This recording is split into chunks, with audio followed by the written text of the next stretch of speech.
మనం ఇప్పుడు రామాయణంలో కొన్ని బిట్స్ నేర్చుకున్నాం కదా, అడుగుతాను, చెప్తారా?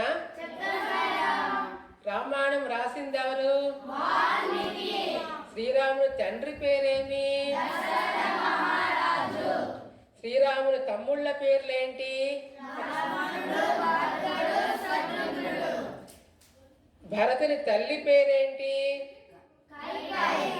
శ్రీరాముని తల్లి పేరేంటి? శత్రుఘ్ని లక్ష్మణుల తల్లి పేరేంటి? బంగారులీడు రూపంలో వచ్చిన రాక్షసుడు ఎవరు? గోదావరి నది ఒడ్డున శ్రీరాముని పాదములు కడిగినవాడు ఎవరు? శ్రీరాముని పాదుకలను తలపై మోసిన తమ్ముడు ఎవరు? పాదుకలను భరతుడు ఏ గ్రామములకు తీసుకుని వెళ్ళెను?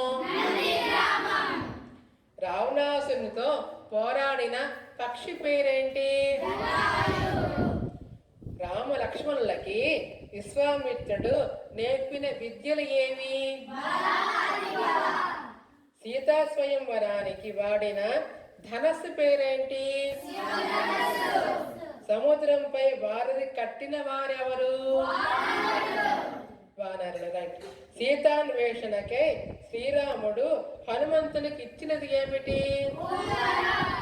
ఉంగరము. సీతాదేవి హనుమంతునికి ఇచ్చినది ఏమిటి? శ్రీరాముని. రైట్.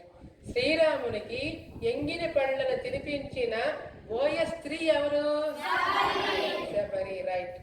కైకకు దశరథుడు ఇచ్చిన వరాలను జ్ఞాపకం చేసింది ఎవరు? మంథర. రైట్. సీతామాతకు జన్మించిన కవల పిల్లల పేర్లేంటి? లవ కుశ. Very good. జై సాయిరామ్.